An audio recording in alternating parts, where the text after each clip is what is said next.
I didn't expect you to become familiar. That is the part I still don't know how to explain. You were never supposed to become something my mind recognized so easily. You were supposed to remain another person passing through the ordinary distance people usually keep between themselves. A face, a voice, a presence that existed somewhere outside the boundaries of my internal world. But somehow you crossed those boundaries without ever asking to. And the strange thing is, I don't remember when it happened. There was no single moment where everything changed. No conversation that suddenly made you important. No dramatic realization. It happened quietly. So quietly that by the time I noticed it, it had already become part of me. I started recognizing you in places where you weren't. A certain thought would appear, and somehow it would carry your shape. Someone would say something, and I would immediately know how you might interpret it. A moment would become quiet, and instead of feeling empty, it would feel strangely familiar. That was when I realized something had shifted. You weren't simply someone I remembered anymore. You had become someone my mind naturally returned to, and I didn't know whether to accept that or question it. I've always been careful with people, not distant because I don't care, but distant because I notice too much. I notice the small changes people think no one sees, the hesitation before an answer, the difference between someone's words and their intention, the way people become warmer when they want something, the way they disappear when things become inconvenient, the way curiosity can disguise itself as concern. I've learned that people reveal themselves slowly. So I learned to watch, to understand before trusting, to observe before allowing anyone close enough to affect me. It worked. For a long time, it worked perfectly. Then you came along and somehow made the system feel unnecessary. You didn't try to impress me. You didn't try to understand me through endless questions. You didn't force closeness. You didn't demand explanations. You simply paid attention. And there is something strangely powerful about being noticed without being examined. You didn't make me feel like a puzzle you needed to solve. You made me feel like a person you were willing to experience without immediately defining. That difference mattered. More than you probably realize, most people want certainty. They want to know what someone means. They want labels. They want explanations. They want every silence translated into something they can understand. You didn't. You allowed silence to remain silence. You allowed uncertainty to exist without trying to destroy it. You didn't rush toward conclusions. And because you weren't trying to force meaning onto everything, I found myself giving you more meaning naturally. That was unexpected. I thought keeping things undefined would create distance. With you, it created space. Space where I didn't have to perform. Space where I didn't have to make myself easier to understand. Space where I could stop editing every part of myself before letting it exist in front of someone else. I didn't realize how exhausting that editing had become until I stopped doing it around you. Sometimes I would say something incomplete. You understood enough. Sometimes I would go quiet. You didn't immediately fill the silence. Sometimes I would change direction in the middle of a thought. You didn't make me go back and explain everything. Those moments were small, almost meaningless from the outside, but they accumulated, and eventually they became impossible to ignore, because trust doesn't always begin with confession. Sometimes it begins with the realization that you don't have to constantly protect yourself. That was happening with you. I wasn't telling you everything. I wasn't suddenly becoming completely open. But I was no longer feeling the same urgency to hide every unfinished thought. And for someone like me, that meant something. It meant you had reached a place most people never even knew existed. Not because you forced your way there, because somehow your presence didn't feel intrusive. It felt familiar. And familiarity is dangerous because you can resist someone who demands access, you can recognize pressure, you can create boundaries around intention. But familiarity doesn't announce itself. It settles into the background, it becomes normal before you realize it has become important. That is exactly what happened. You became part of my normal, and once that happened, everything around you started feeling slightly different. I began noticing things through a different lens. Not because you told me how to see them, because knowing how you see things made me question how I had been seeing them. That distinction matters. You didn't replace my perspective, you expanded it. And that may be the reason your presence became so difficult to ignore. You weren't simply giving me answers. You were making me notice questions I hadn't thought to ask. You made certain parts of my own thinking visible. You reflected things back without trying to change them. And suddenly, I was seeing pieces of myself that I had spent years keeping carefully organized behind distance and control. That was uncomfortable because I had built a life around knowing where everything belonged. I knew what I shared. I knew what I kept private. I knew who could get close. I knew how far people were allowed to come. I knew when to step forward. I knew when to disappear. There were rules, not written rules, tonal ones. Rules designed to keep everything manageable. Then you appeared, and somehow none of those rules seemed to apply in the same way. You didn't break them, you didn't challenge them. You simply made me realize they weren't as necessary as I thought. That realization was harder to deal with than rebellion would have been, because rebellion gives you something to resist. You gave me nothing to resist. You were simply present. And somehow, that was enough. I started noticing the difference between thinking about you and thinking with you. Thinking about you meant you were separate, something outside me, something I could choose to focus on or ignore, but thinking with you felt different. It meant your way of seeing things had become part of my internal process, a second perspective, a quiet reference, a presence that didn't need to speak to influence the direction of a thought, and I don't know exactly when that happened. I only know that one day I caught myself considering something and thinking, almost automatically, that you would understand why it mattered. That thought stayed with me because it meant you had moved, not physically, not emotionally. Somewhere deeper, you had moved from being someone I noticed to someone my mind naturally included. And once that happens, distance becomes complicated because distance can separate people physically, it can reduce conversations, it can create silence, but it can't always remove recognition. Once your mind has learned someone's presence, it doesn't simply forget because you tell it to. That is what I began understanding. You had become familiar, not in the ordinary way, not because I had known you for years, not because we had shared every chapter of life, but because something about you felt strangely recognizable, as if the part of me that understood you had been waiting for the right pattern to appear. And when it did, it didn't need instructions. It simply recognized itself. That is what scares me.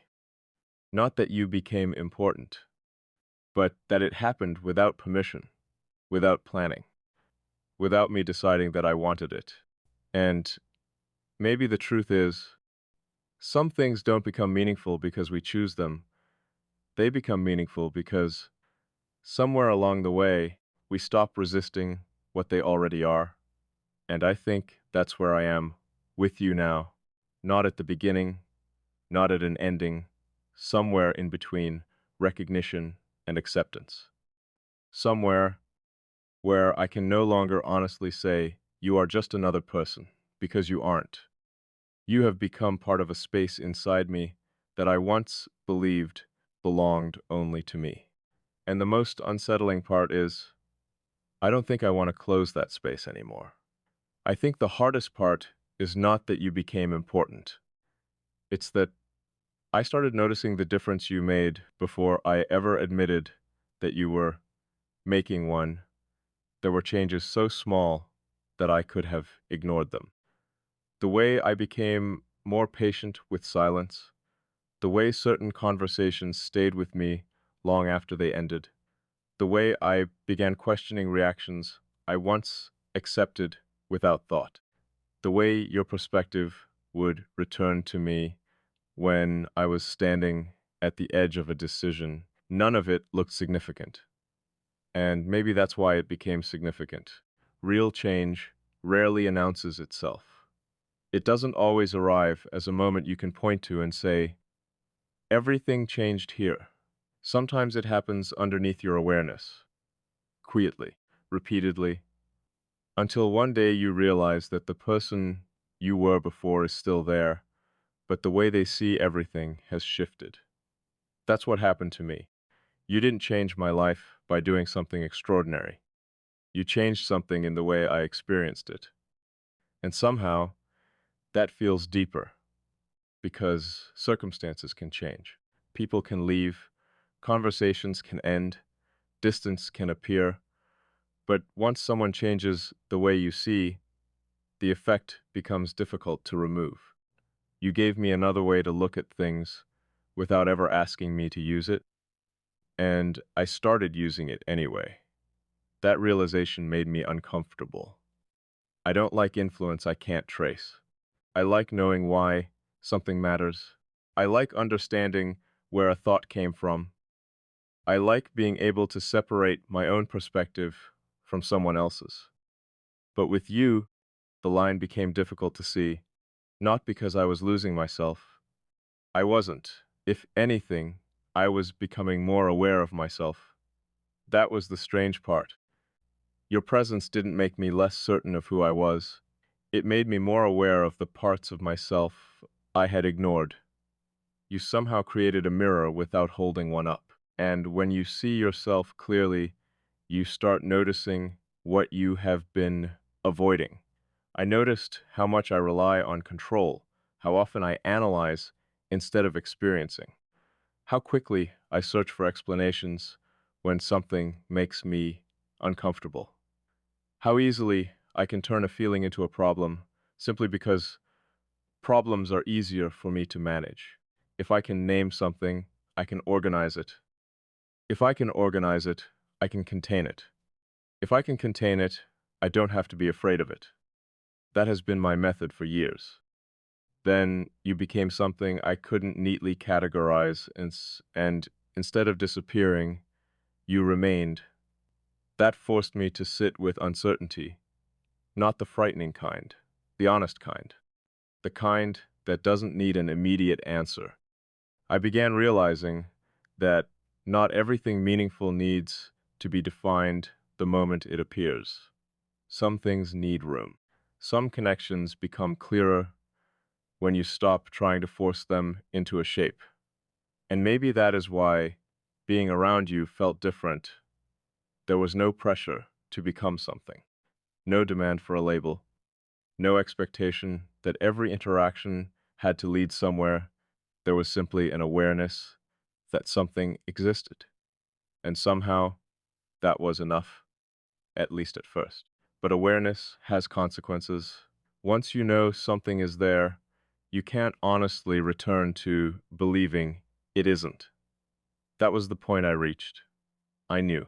I knew that your presence affected me. I knew that I thought differently after certain conversations. I knew that silence around you didn't feel like silence with everyone else. I knew that I noticed your absence differently than I noticed anyone else's, and I knew that pretending otherwise would require more effort than admitting it. Still, I resisted, not because I wanted you gone, because I didn't know what accepting it would mean. There is a difference between acknowledging that someone matters and deciding what their importance means. The first can happen quietly. The second demands courage, and I wasn't ready for the second. I kept telling myself that I could let the connection exist without giving it a name. Maybe I could, maybe we could simply continue as we were. Maybe nothing needed to change. But something had already changed. Me, and that meant even if everything outside remained exactly the same, the meaning inside me wouldn't. That is what I couldn't escape. I had crossed an internal line without noticing. Before you, I believed distance was something I controlled. I believed I could decide how much someone mattered by deciding how much access they had. But you taught me something I didn't expect to learn. Access isn't always permission. Sometimes people reach you through understanding. They don't enter because you opened the door. They enter because the door stops feeling necessary. That is what happened. I stopped thinking about protecting every part of myself from you, not because I suddenly became fearless, because something about you didn't make me feel like I had to defend myself. And that is rare, very rare.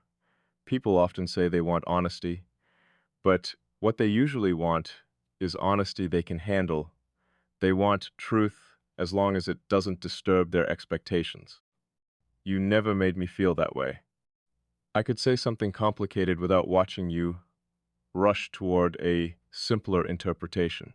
I could be quiet without you, treating the silence like a problem. I could disagree without feeling that the connection itself was threatened. You allowed complexity to remain complex. And somehow, that made me want to be more honest. Not because you demanded honesty, because you made honesty feel less dangerous. There is a kind of safety that comes from being accepted, but there is another kind that comes from being accurately understood. The second one is rarer. Being accepted can sometimes mean someone doesn't see enough to judge you. Being understood means they see the difficult parts and don't immediately try to reshape them. That is what I felt with you. You didn't need me to become easier. You didn't need me to explain every contradiction. You didn't need me to turn every complicated thought into something comfortable. You let me remain complicated. And instead of making me feel misunderstood, that made me feel strangely clear. It made me wonder how long I had been confusing isolation with independence. How long I had believed that needing no one was the same as being strong. How long I had mistaken emotional distance for emotional control.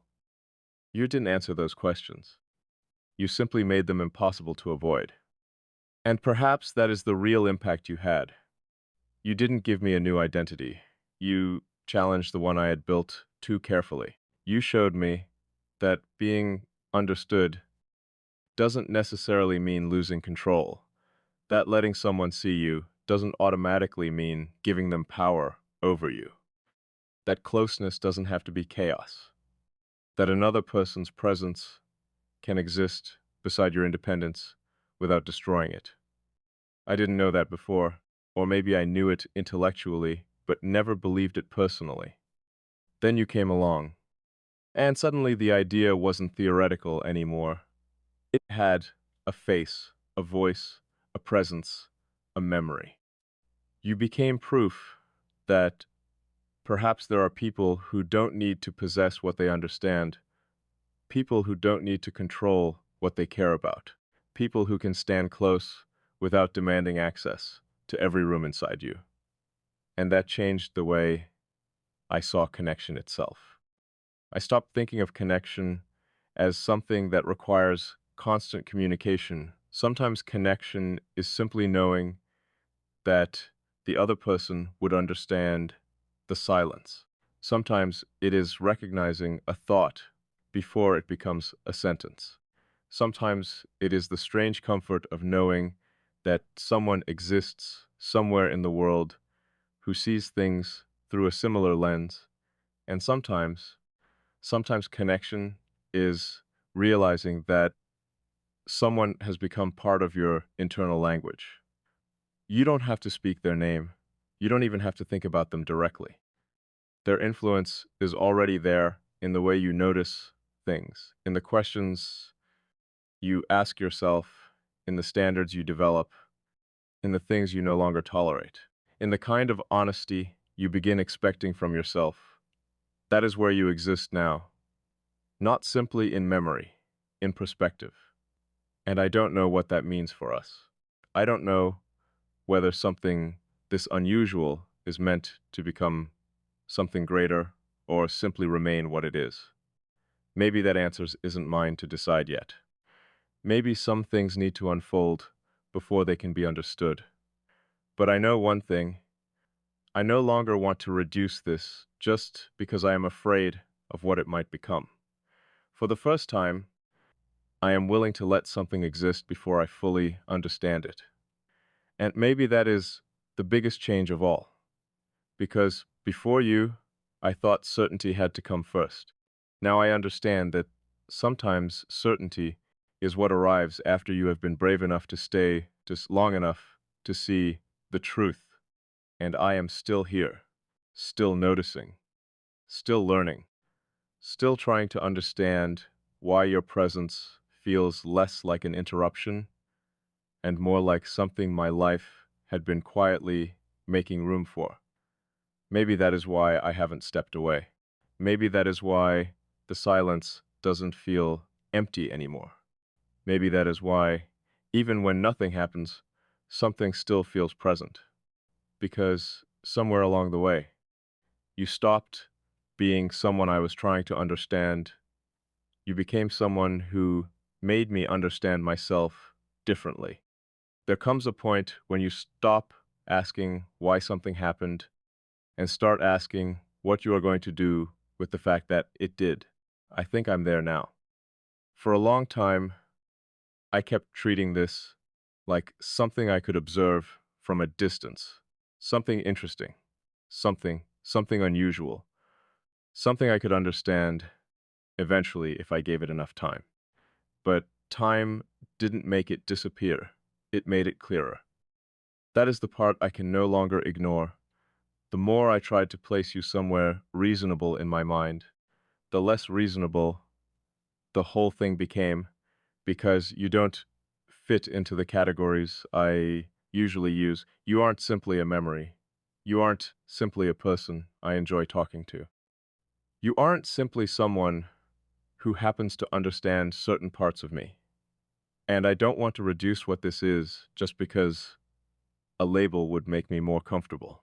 Some things become smaller when you name them too quickly. I don't want that.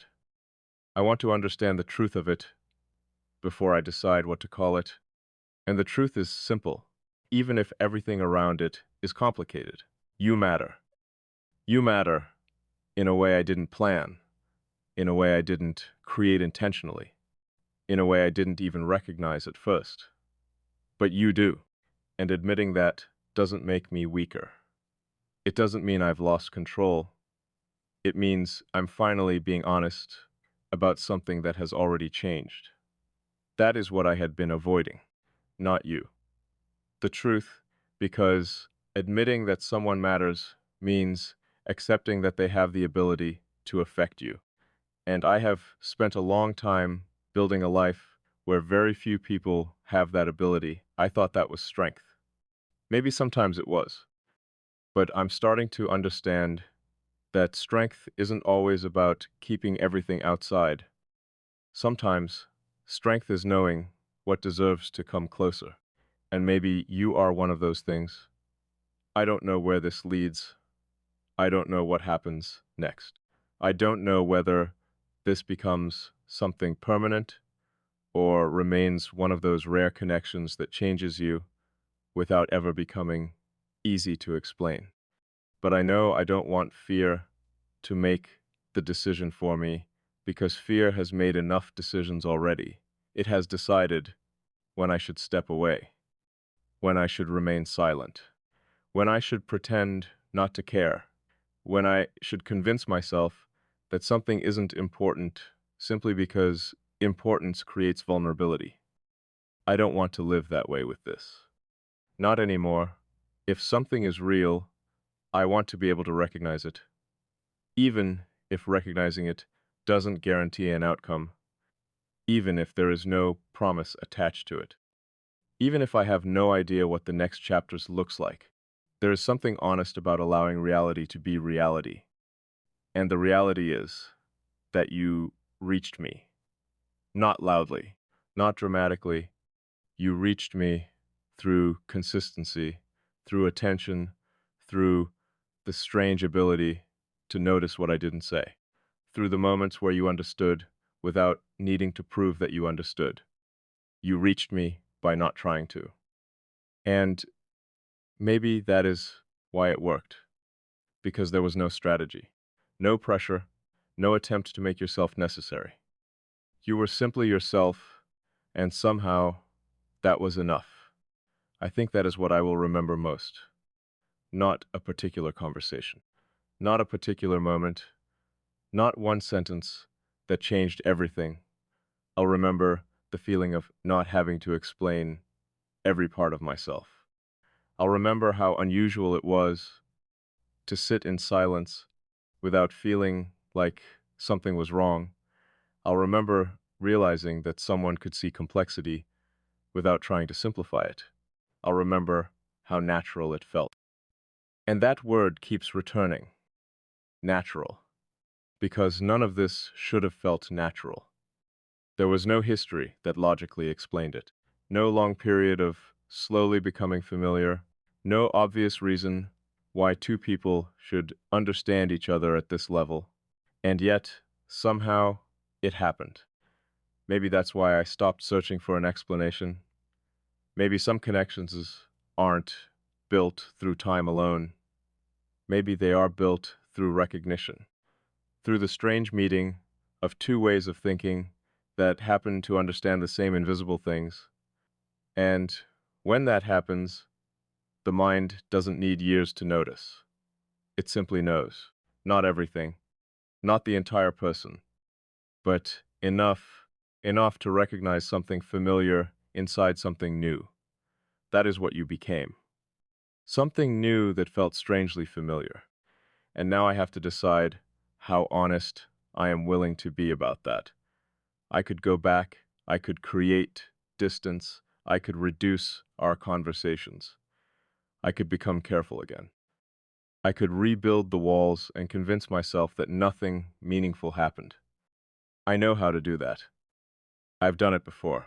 I know exactly how to disappear without making it look like disappearance.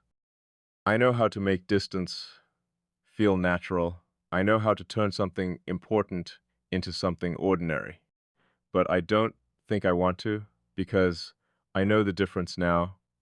There is a difference between protecting yourself and avoiding something because it matters too much. And I don't want to confuse those things anymore. If I step back, I want it to be because distance is right, not because I'm afraid of what closeness might reveal. If I stay, I want it to be because I choose to, not because I'm afraid of losing something. That distinction matters, because whatever this becomes, I don't want it built on fear. I don't want it built on dependence. I don't want it built on expectation. I want it built on honesty. Two people who can exist as themselves without needing to become smaller for the connection to survive. Two people who can speak without performing. Two people who can remain silent without punishment. Two people who understand that closeness doesn't mean ownership. Maybe that's what I have been learning through you. That someone can matter deeply without becoming the center of your world, that you can care without losing yourself, that you can allow someone close without handing them the keys to every part of your identity, that you can be known without becoming exposed. There is freedom in that, a different kind of freedom than the one I thought I wanted. For years, I thought freedom meant needing no one. Now, I'm beginning to think freedom might mean being able to choose someone without needing them. There is a difference. One comes from fear, the other comes from strength. And if I ever choose to move closer to you, I want it to come from that place. Not because I can't exist without you, but because I can exist perfectly well and still decide that your presence makes something better. That is a choice, a real one. And maybe that is what this entire experience has been leading toward: choice, not fate, not inevitability. Not some story where two people are destined to find each other and everything suddenly makes sense. That explanation, I don't need to call this destiny. I only need to acknowledge what is true. You changed something in me. You made me question old definitions. You made me notice the difference between distance and independence. You made me understand that being understood doesn't have to be dangerous. And you made me realize that sometimes the person who changes you the most isn't the one who tells you what to become. It's the one who makes you see what was already there. That is what you did. You didn't create another version of me. You revealed one, and now that I've seen it, I can't pretend I haven't. Maybe that is why this feels so final, even though nothing has ended. Something has ended. Just not us. The version of me that believed every meaningful thing needed to be controlled. The version that thought uncertainty was a reason to leave. The version that believed vulnerability was always a loss of power. That version is becoming quieter. And in its place is something more honest, something less afraid, something willing to stay present without demanding certainty from the future. So I don't know what happens next. Maybe we move closer. Maybe life changes the circumstances. Maybe this becomes a chapter neither of us expected. Maybe it remains a quiet connection that never receives the definition people usually want. I don't know, but for once, I don't feel the need to know immediately, because I have finally understood something more important than the outcome. I understand what this has already done. It made me more honest, more aware, more willing to let another person exist beside me without constantly measuring the distance. And if that is all this ever becomes, it still mattered. But if there is more, if this is only the beginning of something neither of us has fully named yet, then I don't want to run from it simply because I cannot predict it.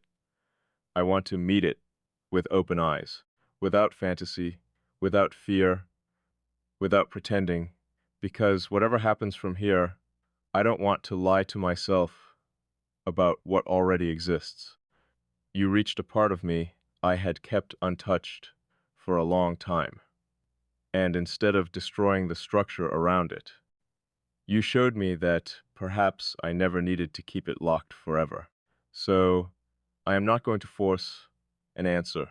I am not going to create a future before it arrives. I am not going to turn this into something it isn't. I am simply going to stop pretending it is nothing, because it isn't. It became something, quietly, unexpectedly, completely. And maybe the most honest thing I can say now is this: I don't know what we are becoming, but I know I don't want to go back to pretending we never became anything at all.